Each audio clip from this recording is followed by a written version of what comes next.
my desire for a father figure in my life was so intense that I started to tolerate certain things that no kid should tolerate, that no kid should experience. So I would get picked up on a Friday afternoon at 4 o'clock and we'd go straight to the bar. And I spent hundreds of hours in a bar. At times I was hidden behind the bar counter because no kids allowed in the bar, and they would feed me jerky. My dad was a musician, an amazing man, a phenomenal man. He was a civil and mechanical engineer. He was a pilot. Amazing guy, so charismatic. I mean, I loved him. I can honestly tell you that it was not a day in my life that I did not like him, but I hated who he was. But God had a hope in me, and I started praying for my dad when I was 6. Change him, change him, change him. So 25 years later, there's redemption. You know, that's why any husband that watches this, or any dad that watches this, it's never too late.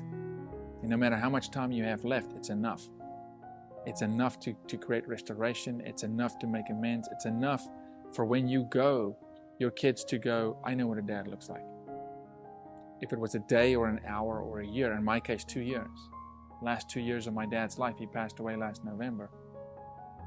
He came to the Lord. I got a phone call one day and he said, I just want you to know I have a problem.